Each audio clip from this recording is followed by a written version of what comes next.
So in today's lab, we'll start with our design number one. So this thing already in the last week we have covered CLOs and the tentative assessment plan.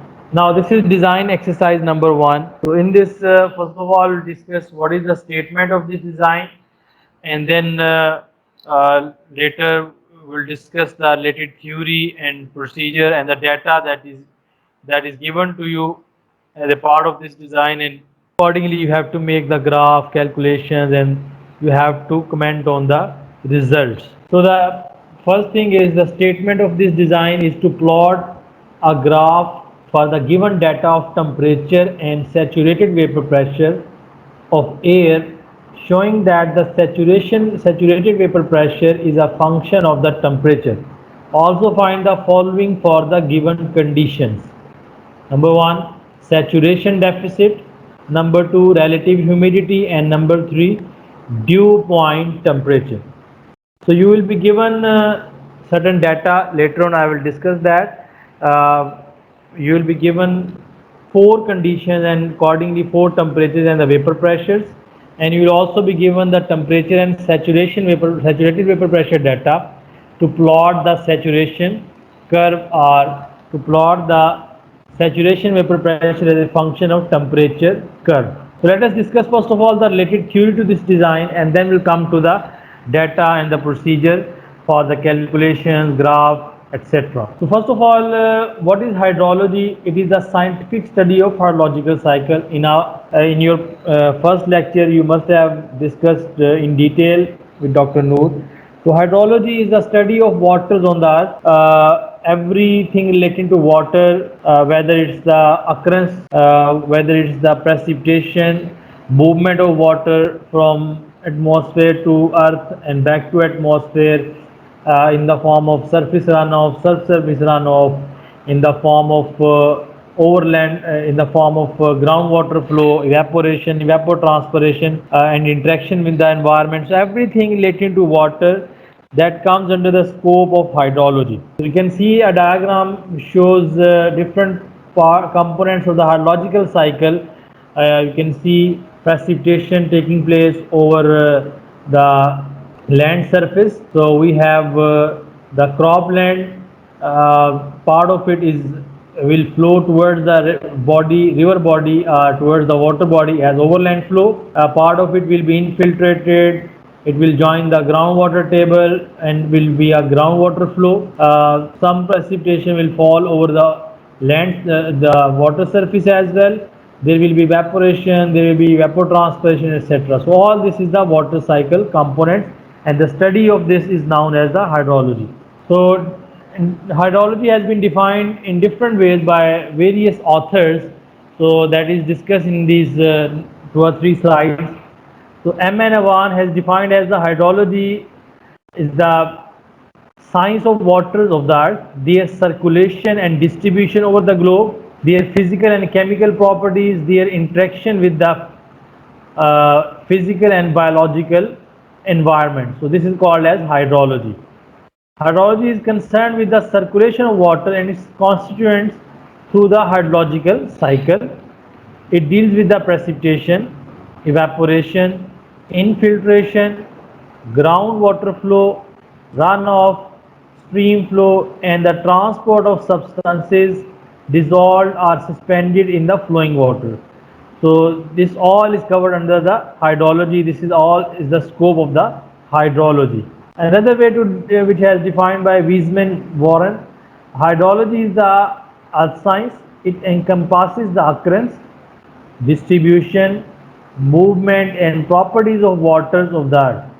Knowledge of hydrology is fundamental to decision making process where water is a component of the system of concern. So wherever water is a part and parcel of any project or system, like we want to construct a dam, a hydropower project, or any other water related activity we want to do, so it's a study that will be dealt under hydrology topic or hydrology knowledge.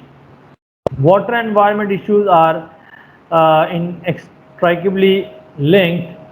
So there is no way that we can take water away from the environment, or when the water is there on the earth, or when the water has to be dealt, so we cannot say that it has no relation with the environment. So water and environment, they are their issues, they are linked with each other, and it is important to clearly understand how water is affected by and how water affects the ecosystem manipulations. So this is one other way of defining the hydrology. Then the engineering hydrology is the hydrology application towards the engineering projects, that is called as the engineering hydrology. So engineering hydrology is it includes those segments of field pertinent to planning, design and operation of engineering projects for the control and use of water. So using the hydrology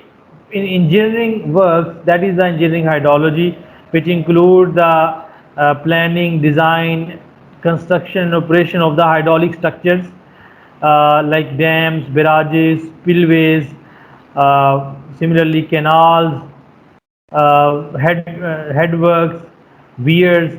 So all hydraulic structures where water is important part, their hydrology, use of hydrology is actually the called as engineering hydrology. Significance of hydrology, because it is related with water on the earth. So water is a basic need for sustenance of human life. So that's why you can well imagine its importance. Water is used for drinking purposes, for agriculture, for industry. So everywhere water is used. So accordingly, hydrology is a very vast field, and its applications are quite significant. To cope with the extreme hydrological events like floods and droughts, so if you want to deal with the floods, you want to anticipate the flood discharges, and accordingly you want to have the warning in the area where floods are expected to minimize the losses. So hydrology is the main input to that. Similarly, you want to minimize the droughts, कहत साली जिसको बोलते हैं. So again, you need the hydrological knowledge, that how much water is required to deal with the droughts, and how we'll get that water by creating reservoirs or water storages. So that is again the hydrological knowledge required to do this job. Then another very important application of hydrology, especially if you talk about the engineering use of hydrology, that is to define the design discharge for hydraulic structures. Also sediment inflows. So these are very important parameters for the design of hydraulic structures, and the main input for them discharge. So that has to be from the hydrological calculations, hydrological structure. Next is the meteorology. Hopefully in this week's lecture with Dr. Nu you will learn this. Meteorology is the science of atmosphere, is the study of atmosphere, and atmosphere is a gaseous envelope surrounding the earth. Meteorology of a region is affected by certain climate factors like amount and distribution of precipitation will affect the meteorology of the area, occurrence of snow and ice, wind velocity, temperature, humidity. So these are important climatic parameters, meteorological parameters which affect the meteorology of a region, of an area. What is the importance of this knowledge of meteorology? So this knowledge covers cloud formation. So how the clouds are formed, how they are how they get together over an area to cause precipitation, what are the processes involved in growing the size of the cloud. So everything will be dealt under this meteorology. Occurrence of precipitation, that is also part of this meteorology knowledge. Thunderstorm formation, movement of rainstorms, weather forecast, very important. You can say in today's world, this weather forecasting, especially relating to floods and other dry parts and dry weather. So this can be very important knowledge or important information for certain localities. So that also is dealt under this meteorology weather forecast. As the meteorological phenomena are the forerunners of the floods, flood warnings and forecasts may be issued in advance if one can make use of the meteorological conditions that are likely to produce floods. So as I already mentioned that floods and accordingly flood warnings, they depend on the forecast weather forecasting, and especially the accurate weather forecasting. So if accurate weather predictions are made and accordingly the flood predictions are made, so considerable losses of life and property can be saved by timely giving the flood warnings, managing the floods accordingly. If then atmosphere. Atmosphere is the gaseous environment surrounding the Earth's surface. It consists of many gases like nitrogen, oxygen, carbon dioxide. Actually, it is a mixture of various gases, air, water vapors, etc. The term is derived from the Greek word atmos, meaning the vapor of breath, and sphere, meaning the sphere or ball. So it is a sphere containing vapors. Atmosphere. Various components of the atmosphere are the various layers of atmosphere are troposphere, stratosphere, mesosphere, thermosphere, and they have different you can say thicknesses. Nearest to the earth is the troposphere, the layer of the atmosphere having thickness of around 12 kilometers, and other layers have thickness 50, 80 and 320 kilometers respectively from the ground surface. So on the figure on the left side, you can see the different layers of atmosphere, and troposphere is the nearest to the Earth's surface, and it is of most concern for the hydrologists under this knowledge of hydrology. And the figure on the right side shows again the same layers, troposphere, where we have mostly human activities taking place, movement of aeroplanes, we have the balloons for the weathers, weather prediction, etc. And above it we have other layers of the atmosphere, and it's also shown the thickness from the surface of the earth.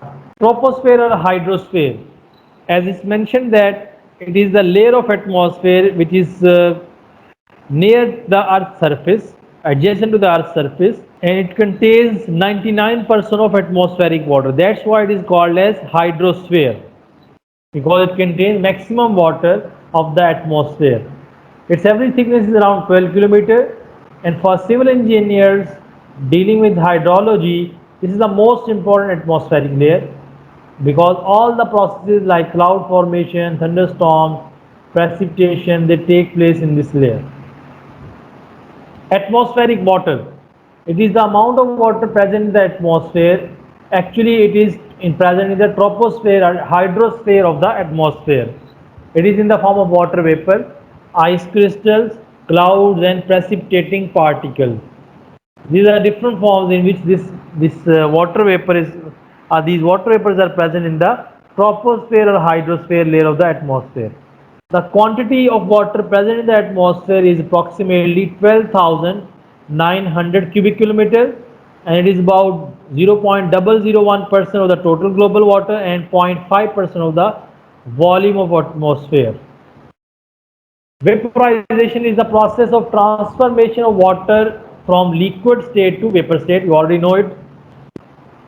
This process of vaporization at global scale is shown in the figure. So you can see in this diagram there are various surfaces from which vaporization process takes place. So if this process is taking place from the cropland, from the trees, from the vegetation, it is called evapotranspiration. If it is taking place, it also takes place from the bare land, that is the evaporation from the land, evaporation from the water body, surface of water, evaporation from the air also takes place, uh, evaporation of the moisture in the air, and then evaporation from the oceans, etc. So there are different surfaces from where evaporation takes place, and obviously most of the evaporation takes place from the water bodies, and that's why they are mainly responsible for this evaporation process. And then this evaporated vapors, they are condensed and converted to water vapors or clouds, etc. Vapor pressure. Pressure exerted by the water vapors in the air is known as vapor pressure. Its commonly used units are millimeter of mercury. So this graph, if you see, it shows the relationship between saturated vapor pressure and temperature of the air. So the same you will plot in your in this design. You will be given the data of saturation vapor pressure and temperature. So using this data, you will plot the points and you will join the trend line, best fit line for it. So it shows that with the increase in temperature, saturated vapor pressure tends to increase. I will explain it later why it increases. Next is the saturation vapor pressure or saturated vapor pressure. It is the vapor pressure when the air is fully saturated at a given temperature. It is a measure of moisture holding capacity of air, which increases with the increase in air temperature as shown in the previous diagram. So you can see that as the temperature of the air is increased, its saturated vapor pressure increases. Why? Actually, saturated vapor pressure is the pressure exerted by the vapors in the air when the air is full of vapors, when the air is saturated with the vapors. जब air जो है वो vapour के साथ भर जाएगी, full हो जाएगी, उस वक्त जो वेपर प्रेशर लगाएंगे एयर में वो है saturated vapour pressure. But if you increase the air temperature, so there are what happens that more spaces are created in the air to accommodate moisture or to accommodate the vapors. जैसे जैसे temperature बढ़ाते जाएंगे air के अंदर moisture hold करने की capacity बढ़ती जाएगी. तो अगर मॉइस्चर होल्ड करने की कैपेसिटी बढ़ती जाएगी तो उसका सैचुरेटेड वेपर प्रेशर भी बढ़ता जाएगा. That's why when you increase the temperature of the air its saturated vapor pressure increases because the moisture holding capacity of the air increases with the increase in temperature. Saturation deficit. It is the difference between the saturated vapor pressure and the vapor pressure, which is also called actual vapor pressure of the air at a given temperature is called as saturation deficit. Delta E is the saturation deficit, ES is the saturation vapor pressure, and E is the vapor pressure or actual vapor pressure of the air at a given temperature. Humidity, it is the presence of moisture in the air. Humidity is the atmosphere, in the atmosphere can be assessed by vapor pressure of air. So relative humidity is the measure of the humidity of the air. It is the ratio between the vapor pressure and saturation vapor pressure of the air at a given temperature, and it is normally expressed in percentage. So you can see relative humidity F E over ES into 100. So ratio of vapor pressure and saturated vapor pressure of air at a given temperature, that is known as the relative humidity. So it is the measure of the moisture present in the air, that is relative humidity. If E is equal to ES, so relative humidity will be 100%, that is air is fully saturated. Dew point temperature, it can be defined as the temperature at which air mass just becomes saturated if cooled at constant pressure with moisture neither added nor removed. So if you have an air mass and you start to reduce its temperature, so a point will come when it will become fully saturated. So at that time the vapor present in the air will be converted to dew drops. So this is called as the dew point temperature. तो किसी भी air mess को जिसमें एक certain moisture हो या certain vapours हो उसको सैचुरेट बनाने के टू वेज हैं. एक ये है कि you keep on adding the moisture into that keeping the temperature constant. तो एक पॉइंट आएगा जब उसमें मॉइस्चर कैरिंग कैपेसिटी जो है वो या जो मॉइस्चर होल्डिंग कैपेसिटी एयर की जो है वो सैचुरेशन लिमिट पे चली जाएगी, तो उसका जो वेपर प्रेशर है वो सैचुरेशन वेपर प्रेशर बन जाएगा. दूसरा तरीका ये है कि you don't add any moisture nor remove any moisture, और आप उस एयर का टेम्परेचर कम करते जाएं तो तब भी एक पॉइंट आएगा जब वो सैचुरेट हो जाएगी. So this the second way is that is called as a dew point temperature. So it is the air temperature, reduced air temperature at which air becomes saturated, and this happens naturally during late night period when the temperatures are dropped significantly and the dew drops are formed. So that is called as the dew point temperature. Now this is all about the related theory. Let's come to the data that you will be given, that you will be using for your design calculation. So the same data you have to use. you are given the air temperature -4 degree, -2, 0 degree Celsius up to 30 degree Celsius, and correspondingly you are given with the saturated vapor pressure 4.3 to 4.9, so on up to 34.4. Now you will take these two data and you will plot a curve. You will mark these points according to the data given, these blue points, and you will draw a best fit line, the black line, the curve which is the saturation curve. So on y-axis you will keep the saturated vapor pressure, millimeter of mercury, and on x-axis you will keep the air temperature in degree Celsius. So this graph is already attached in your manual, so you will make this on that. You will need not to have the graph out from outside and attach it. Already ये graph manual में लगा हुआ है, उसी पे आप ये बनाएंगे. तो आप ब्लू पॉइंट्स लगाएंगे जो कि डाटा पॉइंट्स हैं टेम्परेचर के और सैचुरेशन वेपर प्रेशर के, और एक बेस्ट फिट लाइन लगा लेंगे. तो this is called as the saturation curve और the curve of saturation vapour pressure as a function of temperature. दूसरा जो डाटा आपको दिया है इसमें दिया जाएगा या दिया हुआ है, that is this table 1.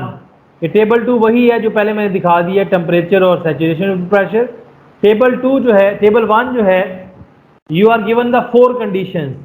You are given 4 temperature 11, 17, 21, 25, and you are given the vapour pressure 7.9, 10.8, 13 and 18.4. ये वेपर प्रेशर है, ये सैचुरेटेड वेपर प्रेशर नहीं है. So what you have to do, you have to plot these 4 conditions or points on the same graph. तो अगर आप देखें ये रेड डॉट्स जो हैं ये डाटा पॉइंट हमने प्लॉट किए हैं जो कि गिवन टेम्परेचर और वेपर प्रेशर के पॉइंट्स हैं, इसी ग्राफ पे हमने प्लॉट कर लिए हैं. So now using this curve and these points you have to actually fill this table. तो इस डिज़ाइन में आपने इस टेबल को फिल करना है.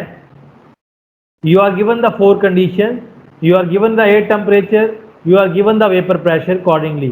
तो ये टेबल 1 से ये दोनों चीज़ें यहाँ आ जाएंगी. Saturated vapor pressure, how to find it out? ये ज़रा केयरफुली सुन लें. How to find the saturated vapor pressure? इसके लिए आप इसी कर्व को यूज़ करेंगे. What you will do, you will draw a vertical line passing through this point, data point, and meeting the curve at some point. And then from there you will draw a horizontal line towards the saturated vapor pressure value from there. तो इसमें आप saturated vapour pressure कैसे निकालेंगे? आप एक vertical line draw करेंगे जो कि इस डाटा पॉइंट से गुजरेगी और इस कर्व पे यहाँ मिल जाएगी आके. वहाँ से आप फिर ड्रॉ करेंगे एक हॉरिजॉन्टल लाइन जो कि सैचुरेटेड वेपर प्रेशर के एक्सिस पे जाएगी और वहाँ से आप उसकी वैल्यू पढ़ लेंगे. इसी तरह आप बाकी डाटा पॉइंट्स के लिए भी लाइंस लगा के सैचुरेटेड वेपर प्रेशर को लिख लेंगे. So you will have the saturated vapour pressure from the graph from the by the procedure I have explained just before. Next इसमें है सैचुरेशन डेफिसिट. तो column 4 minus column 3, ES minus E will give you saturation deficit. Relative humidity, column 3 divided by column 4, E over ES into 100, that is relative humidity. How to find dew point temperature? इसके लिए क्या करेंगे? दोबारा इस graph पे जाएंगे. You will draw horizontal line first from the data point. इस यहाँ से आप horizontal line draw करेंगे. It will meet the curve and then you will draw a vertical line to come to the temperature axis, and from there you will get the due point temperature. इसी तरह बाकी points पे भी आप पहले horizontal line लगाएंगे, फिर वहाँ से जहाँ वो कर्व पे मिलेगी वहाँ से वर्टिकल लाइन लगाएंगे और वहाँ से आप इसका टेम्परेचर पढ़ लेंगे जो कि ड्यू पॉइंट टेम्परेचर होगा.